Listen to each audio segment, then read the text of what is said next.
Hello, and welcome back to another episode for Project Seed Money. My name is Sharissa Bradley, and I am so excited to be joined today with author Amy Friedl. Thank you so much for being here, and thank you for spending a little bit of time with me today. Absolutely. Thank you for having me. I'm excited. Oh, it's absolutely my pleasure. I want to just jump right in by asking, have you always wanted to be an author? Yes. And yes, wanted. Yes. My mom remembers me telling my sister when I was a kid, like, oh, I'm going to write books for you to read someday. And even as a young, like upper elementary school, I remember my best friend and we had called a publishing house and talked to the receptionist and said, hey, we have such a great friendship and such a great story. Would you print our book for us? And she was very gracious. She's like, honey, it doesn't work like that. And, um, we have memories of calling publishers, just asking them to create our story. And I've always wanted to be in the book world. I know. I'm just imagining your sweet like Like innocence of nine. like, yeah, that's what it takes sometimes is like the ignorance of like not knowing the process to be Yeah. brave enough to journey on it. Yeah. And we call like from her basement bedroom waterbed. We're like, hey, we have a great story idea. What do you Oh. think? So I'm grateful for the kind woman on the other end that did not laugh me off and just said, honey, that's not how it works. Um, but keep writing your story. So then what was the catalyst to always kind of having this dream, always kind of knowing, but then now having published works in the world? What shifted or changed or started that journey? I had to run away from a teaching career to realize exactly what I wanted for me. Actually, even though I had this idea in my brain that I always wanted to write kids' books, I kind of knew I was a teacher, like just at my core, at your being. But it got to a point for me that I think those passion industries like nursing, military, caregiving, teaching, they become your identity. And pretty soon, like that's just I'm a teacher. I'm nothing else but a teacher. My husband saw a license plate in Walmart once that said ex teacher, and he said, "You know what? You're right with this identity thing." He said, "I'm never going to get a car that says ex IT manager on the license plate." Like it just becomes so much your identity, and I kind of lost myself in it. And teaching through COVID was one thing, and then teaching to the test is a whole other. And that's finally the thing that made me go away because I didn't feel like I had a lot of purpose and a lot of drive and a lot of motivation to do what I wanted to do because there's always this state test looming and telling us what we had to do and what was okay. And I finally, just for my mental health, I needed to get out of this career. I told my husband I got my dream job at 40 and I'm like, this is it. I'm going to be here until I die. I just didn't think it would kill me as quickly as it did. Oh, Um, and so I got out and my students at the time, they were super supportive. They're like, yes, they helped me with my first storyline. They helped me with the illustration ideas. They helped me design my logo actually for Strong Girls Travel. And those seventh graders are currently sophomores and I still have them in theater. Uh, I help with theater in town, community theater. And so whenever I get a new book, they're geeking out and they're like, let's do the next one. And like, I've got my own little adolescent cheering section in town. And yeah, I had to leave a career and I had to decide, sorry, she's been okay. back there. I had to make a hard choice of what I needed for my own personal life. It was not what we needed financially, but it's what I needed for long term, and just self publishing and figuring it out and leaving teaching and then saying, okay, well, now we're see where this goes and see what happens. Wow. Sorry. Wow, what a journey. And so I just love that your students are the ones that became your cheering section. I just think Mhm. that that's so magical. And the fact that they like had a hand and helped in this, maybe that will inspire them in their lives in some way too, like, seeing the process and being a part of the process. I think that is incredible. I wonder, while you were going through the process of writing, did you face any self-doubt? Oh, 100%. Even just this morning, I had a moment of, you know what? It's time to start over. Like realizing you have to start over isn't a sign of failure. It's just a sign that your brain and your heart are keeping up with this momentum that you started at one point, right? And it's time to reset and continue with that. Um, the first story I wrote, I sent it to an editor, and she said it was horrible. she's she's still my editor, Because if you can be that honest with someone, you've earned the right to stick around, if you ask me.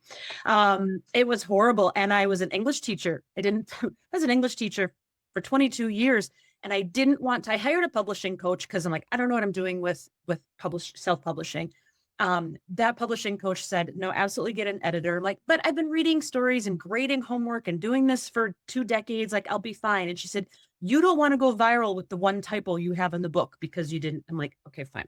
So I found an editor and I sent her this manuscript. She's like, this isn't good. Like, you've got to fix this and this and this and this and this. And I went, okay, I can do that.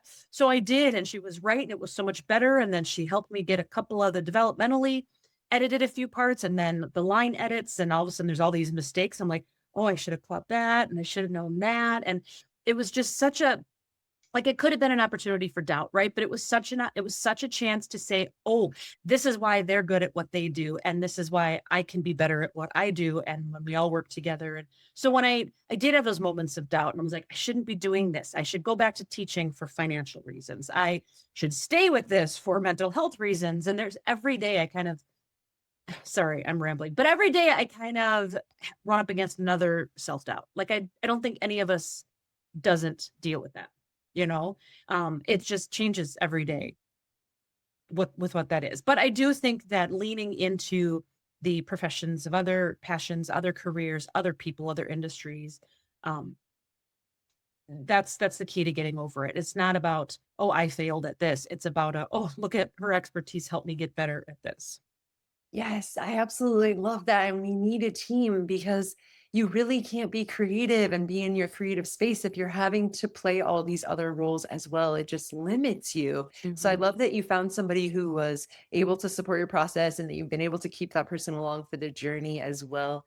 And I asked the question about self doubt. I ask every single person that I interview about this because I want to show women and other authors that we all sit in that feeling of self-doubt on pretty much a 100% of the basis 100% of the time. Yep. And we'd still do it Mhm. because you can get caught in that feeling of like, oh, I'll do it when I'm not as scared, or I'll do it when I feel more confident. And what I'm trying to show people is that that confidence is actually earned by Mhm. sitting in self-doubt over time and getting the project done anyways.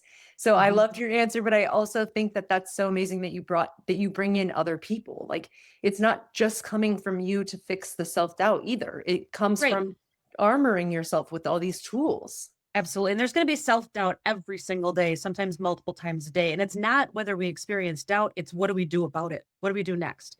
And if it means I hit up somebody else who can get me through this hurdle, that's what I need to do because I don't have all the answers. And I'm a firm believer, and Strong Girls Travel has taken it from the kids' books into real life. And strong girls travel out of their own way and out of their heads and out of the box that we've either been put into or we've allowed ourselves to live in and do that next brave, intimidating thing. And if it means we hit up someone else and their expertise to get over that hurdle, great. Because when women support women, everybody I couldn't agree more. That's literally the motto for Project Seed Money.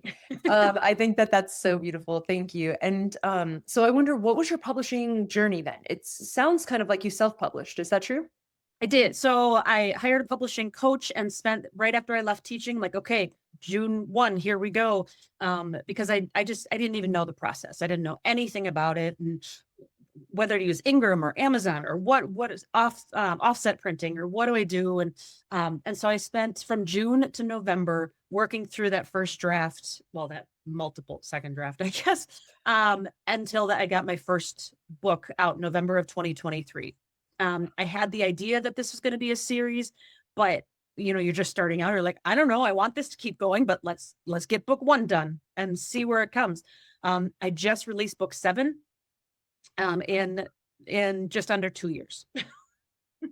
Oh, Um, and so that first book and just learning the curve. And then as I kept going, like, okay, in 2024, we're going to put out 3 books, my illustrator and I. He's also my designer. So like he does the layout, he does the cover, he does the illustrations, and he's a fantastic guy to work with.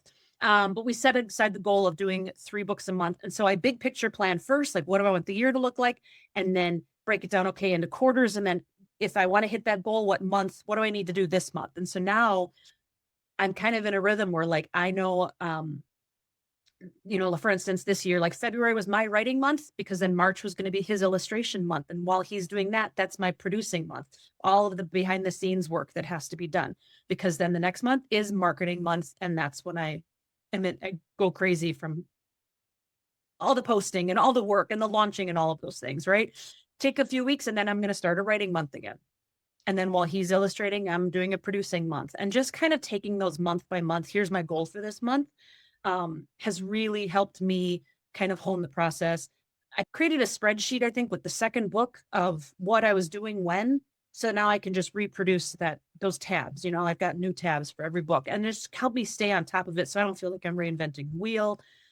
That has been really, really helpful for my own processing. No, that sounds amazing. It sounds like, correct me if I'm wrong, but it sounds like the first book kind of like it was like this bumbly process, find all the things, figure Mhm. out all the new stuff. And then the second one, it sounds like you had it a little more streamlined, but still kind of building out what that process was. And now 3 years in, this system and this program. So I feel like authors who are listening to this, who are maybe at the beginning of their journey, like you're going to stumble and bumble through the first one. And then Yes. the second one, you're maybe going to get a little bit more Yes. organization. And Yes. by book 7, you might even have a system in place. Right. And when I hired the publishing coach, I knew it was for a year worth of access to her. And I told her, I want to get to my second book before we part, because I want to do the first one. I need you here, but the second one I want to do on my own and and check in with you, because I wanted her to teach me, not do it for me. And so then I could get that second book out and go back to her and say, okay, what am I forgetting? And she could look and say, you got this, you forgot this, you need this, you already did this. And just, again, supporting each other and utilizing that team approach, to get it done. I absolutely love that. That's magical. It's all magical when it all works together like that. Yeah, It's yeah. so cool. So now you have 7 books. You have 7 books in the world, or a seventh one is coming out. Is that what you said? The seventh book in the series, I have 8 books in the world, but one is not part of the series. Okay. So the seventh book in the series just released November. It's December already, isn't it? Yes, it just released in November. Our goal in 2026 is to get 2 books out, because I need a little bit. We've learned now that 3 books in the year. I knew that the series needed to gain some momentum. Each book is set in a different national park, and I started with the east side of the country and what's close to me. So the world does not care about a book about Indiana dunes. That was book 1, and I know this to be true. But now book 5 was about the Smokies, and I spent some money on ads for that book, and all of a sudden people are like, wait, book 5 in this year. Wait, what's 1 through 4? And so it's the ball's rolling a little bit. So now we're at the point where my illustrator and I have decided I need a little more time between the book layout and the launch. And so we're going to back off and do 2 books next year, so that we can give a little more quality to that time before, from uploading to Ingram to launching to the world. We need a little more cushion. So Yeah. Yeah. And there's so much you're not in control of with the timing of things, my with goodness. shipping and the way the files are and things like that. So it is always, I think, beneficial to give yourself more time, more buffer, if you Yeah. can. I think that Yeah. always is best. Yeah. So I wonder, now that you have your success, you've got some success in the world, you've got these books out in the world, and people are expecting these books now from you. You're building an audience. I Goal. wonder if after you've published your first book, and maybe even until now, do you face any vulnerability after the book comes out into the world, and maybe even like launch week? Absolutely. I'm always worried that something is wrong in the book. Mhm. I'm scrutinizing, and it was book 5, I think, so in each book, I have an adventure checklist so that families can go and explore at the park, even if like the visitor center is closed. And I had someone on my launch team send me a screenshot and say, hey, by the way, your adventure checklist, this was copied and pasted twice. And with all the eyes, we still missed it. And so then I real quick re-upload everything to Ingram, and then like there's just a lull in the world waiting for it to go. I was just on a book tour in Virginia in April, and I stopped at a bookstore, I think in Indiana, on my way back home to pitch, right? Because now I had a couple, and she was in between 2 different parks. I'm like, hey, these 2 books would be great for you. She said, this one is good, but this one doesn't even have the title on the spine, so I couldn't sell this. And I, for the first time ever, didn't realize that one uploaded without the title on the spot. So like even now there are still some mistakes and still some things I have to fix, and I went and fixed it. And yes, I had to pay a little money to fix it because it happens. And um, so there's always that. But again, I could choose to look at it as failure and say, oh, I screwed up.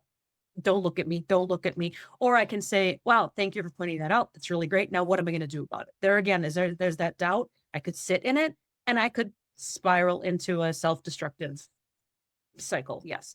But it takes a choice. It takes a deep breath and a recommitment to your goals to stop and say, yeah, there's doubt. There's vulnerability. There's a mistake. What am I going to do about it now? I think that's so powerful and it's such an opportunity for growth. And that's where real confidence is actually forged, is in those moments of making that Mhm. decision and actually making those changes. And it also speaks to how powerful it is to be in control of all of your own files, because you, as the owner of the files and the publisher of the files, if you see a mistake like that, like you said, like the only thing that's going to hold you back is that lull in time that it takes. Like Amazon is like 10 days. I don't Right. know. Ingram's like about the same 10 days. And then, Ingram's anywhere from 1 day to 3 weeks. right. Like, oh my gosh. Yeah. I know. And so, but you have control over that. And immediately you can be making those Mhm. adjustments. Mhm. And that's the power of really being in control of everything. If you have somebody else, you got to like reach out. Oh, there's this mistake and there is a fee. So like they might be Exactly. charging Yep. you that. I don't know how that works Yep. out. Yeah. And then you have their time frame and you have their, yeah. Yeah. And even this next year, we're going to get 2 books out, but we're taking some time in January and February because I actually have a short list of some mistakes we need to correct. I'm Yeah. not going to tell you now because why would I tell you my mistakes? But Yeah. we're just going to take a month, and and I said, yeah, I'm going to need to put some money into this because I have to pay my illustrator for his time to help fix it, Yeah. and Ingram to open the files back up, and Yeah. but then it'll be done, and I won't have to think about it anymore. So I love that. I do that all the time. yeah, As my publishing house, we have 14 titles. I am doing that all the time. New mhm, covers, new metadata, like constantly updating, constantly changing things because you want to stay at like the yes, times. yeah. Yeah, no, I couldn't agree more. Okay, so this is a perfect time to ask then, where can we find you and your books? Me and my story and my books and my solo travel coaching are all on stronggirlstravel.com.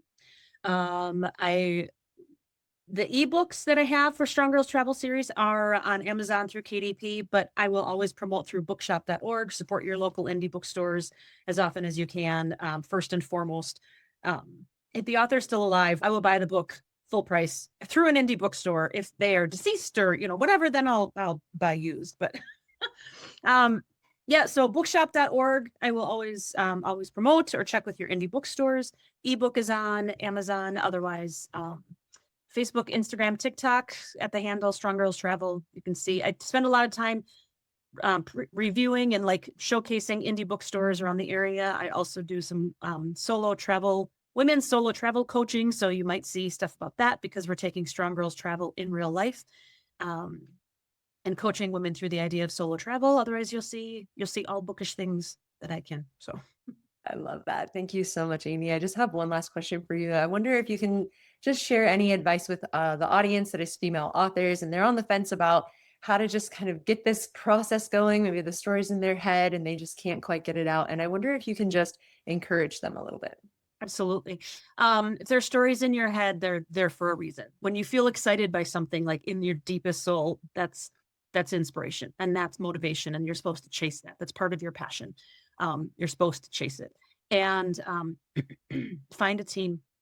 Don't settle for the first person, first pitch, first idea that comes your way. You've got to trust your gut because we have intuition for a reason. And so find that team of people that you can rely on. Utilize your circle of your biggest fans. And if it's seventh grade kids, it's seventh grade kids. But create yourself a little fan base and then find a team of support that you can rely on to make it happen because it's worth happening. If it's still stirring something inside you, that's your passion. You're supposed to chase it. Oh, I couldn't agree more. Thank you so much for spending some time with me. This was amazing. Thank you, Sharissa. I appreciate your time. Thank you so much for joining me on another episode for Project Seed Money. Please don't forget to like and subscribe. It really helps the channel. And I will see you with another interview next week. Bye.